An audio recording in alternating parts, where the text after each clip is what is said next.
The basketball addicts are back at it, reacting to the breaking news out of Wisconsin. You gotta be kidding me, man. The Bucks fired Jason Kidd. Check the resume, though. 4 years as the head coach. Not the best overall record, but you gotta remember, this team the roster he had was absolutely deplorable when he did take over this job. 2-4 playoff record. One of the few coaches who were traded to the team that he coached. Remember, Brooklyn traded him. That's weird. They traded the coach. That's crazy. All right, so the Bucks fired Jason Kidd. McFly, what are your thoughts? I mean, I think they should have given him more time. Yeah. I feel like he's a great coach, from what I've seen, because I remember those days against us in the playoffs. Yeah, he did a job. He did his when he was thing. in Brooklyn. And it's just the little things that Jason Kidd does. Plus, I feel like spilling a drink on the court. He did, and it's crazy that he used the opposite of what he did as a player when he was on the Mavs and he bumped into Woodson. Like, that's crazy to me. His IQ is definitely up there, and I feel like him and Giannis had a good connection as well. And I don't know how that's gonna play out with the new coach, but hopefully they find a way to make it work. General impressions, guys. I feel like it's probably unanimous that they should have kept him a little bit longer. You know what I mean? I mean, looking at Milwaukee's record right now, even though they're not performing as well as they performed maybe last year, I mean, they're kind of on par. They're around the same place. You know what I mean? So for me, it's like you got to give him a chance to at least get them back into the playoffs and then see what he does at that point in time. I feel it's a little bit premature to get rid of him before All-Star, in my opinion. Timmy. As much as I like his haircut, can I throw the curveball at this one? Whose haircut? Jason Kidd's haircut. Because it's matching. What? I like it. What? God is your barber. Are you saying that nothing. God takes care of the front, I take care of the back. I feel like they should be better than they are. Yeah. And I think that's what ownership was looking at. This team should be better than they are. Yeah. And I love the fact that we're all saying, well, this is a Giannis thing and he's upset about this, yet we heard about that from Jason Kidd. Right? Yeah, that was good. How do we know that Giannis is upset? Well, Jason Kidd told us. Well, I would tell Jason Kidd if he was my coach that I was upset that he was gone too, but you're out the door. I feel like this is one where I don't know that we know the whole story, and we will know the whole story for a little while. And there's a reason why they're not performing to where we thought they would be. I thought they would be a better team. I thought they would challenge for the top 4. I thought last year against the Raptors, we were watching the start of the 30-30 of the young Bucks turning into these legit Eastern Conference contenders, and I haven't seen that this year at all. A little weird piece of information here. I think it was Sean Kilpatrick, a player who played for Jason Kidd in Brooklyn and then was playing for him in Milwaukee. He tweeted, "Thank God." when Jason Kidd got fired. So there's got to be some like a teacher following you to another school. Did he get cut? He might have been. Jason Kidd might have cut. There's some options out there for this Bucks organization in their next move.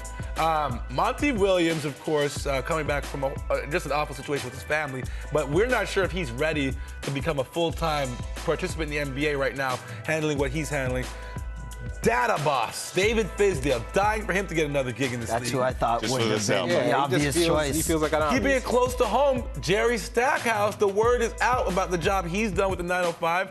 And then, where the ladies at? Becky Hammond, is it time? I'll start with JD Era, man. Who you looking at? I don't think you're going to see a female coach in the league for another maybe 2-3 years. I feel like coming a little bit later. I feel like Fizdale is probably a better fit right now for the Bucks, just in terms of like the talent they have, and he's coming off, you know what I mean, his Memphis situation, you know what I mean. I feel like he's probably the best fit right now for the Bucks. I think in terms of business, I would go with Becky Hammond because of just the current climate. Just the controversy around it, like right now it's inclusion, and like we just had the Women's March. It would bring a lot more. Like no one really checks for Milwaukee like that. And this would definitely put them in the front of the media. But how do the players respond to that? Underhanded, but I like it. How do the players respond to that? How do the players? Tim, is there someone on that list? Yeah, that's my thing. But somebody's gonna have to deal with it. There's gonna be some players. 100%. I want to see how players respond to that when it will happen. It will happen. Let me throw this at you. I personally, even though I'm probably getting in trouble because I work for Maple Leaf Sports and Entertainment, but I really think like someone's coming after Jerry Stackhouse. This guy's doing too good of a job. Like Becky Hammond, a woman head coach, will happen in the NBA, as will Jerry Stackhouse will be a head coach in the NBA, and very soon. I don't know if Milwaukee's the team that goes after Jerry Stackhouse, but Jerry Stackhouse has, one, done a job, and two, people wanted to see him go get his work in. And that's what it always is about former players, go do your work and then we'll come see about you. He's done his work and people are going to come see about him in a hurry. All right, Tyronn Lue is a player that played, and now he's a coach that's coaching. I'm not sure how much longer he's going to be a coach that's coaching. What? He's a coach that's he might not be a coach that's coaching. No, he's not coaching. He's a coach that sits. Okay, so here's the question. Let me just throw this to you. Closed door meeting for the Cleveland Cavaliers. What do you make of it, McFly? I feel like they have this once every year. Twice a year?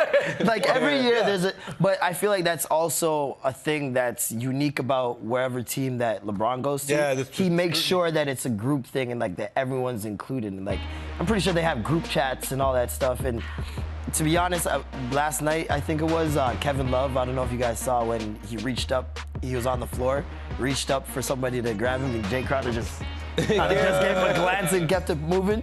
So who knows what's really going on? There's rumors of like Kevin Love pretending to be sick. I don't know what to make trouble in paradise, buddy. That's what's happening Iverson right now. like step over too, right? Yeah, Okay, it was rude. So is this dysfunction any different from any other dysfunction we've seen in the past with LeBron James Cleveland teams? In my opinion, yes, because the difference is you don't have the proven Kyrie in this situation where it's like, okay, we know that at some point in time, Kyrie's going to pick up the load and help us out. You know what I mean? It's an Isaiah Thomas situation where he, in my opinion, should be coming off the bench and trying to figure out things as opposed to being thrown into it right away. And they're just like, go score 30. You know what I mean? Like right now, it's he should be eased back into it. Let Tristan Thompson do his thing a little bit more. I think he should be in the starting line now. You know what I mean? And Kevin Love's playing good right now. But I just feel like it's one of those things where you don't have that second guy that steps up and says, you know what, I'm going to put it on my shoulders when LeBron doesn't. Isn't that what's Kevin Love supposed to be? That's the problem, I think. That's what he makes allowed to this be? one different. Ooh. I love it. Ooh, I like that response. I like it. G seconds. How much time do we have here? Get about Honestly. a minute. Get about 40 seconds. 40 seconds. First off, closed door meeting was not closed door because everyone knows. What does that closed door even mean? Two, Kyrie left and said, I don't like being second fiddle. Kevin Love has done, like he is just here, whatever you want. Yeah. I'm a Walk over me. 5-time All-Star. I'm not going to say Jack, and I'm not going to ask for Jack, but I'm going to give you all that I've got. It's Chris Bosh in this He has been disrespected time after time after time. Agreed. Because he understands his role, but you can only push a man so far, right? Like He came from being a leader, too, on his team. Right. That never made the playoffs. That never made the playoffs. And he's 40 doing that. seconds is up, but still another segment to come. We will return with more on the Hangout. Check this out. We're giving Lowry Marketing a nickname. Check this out.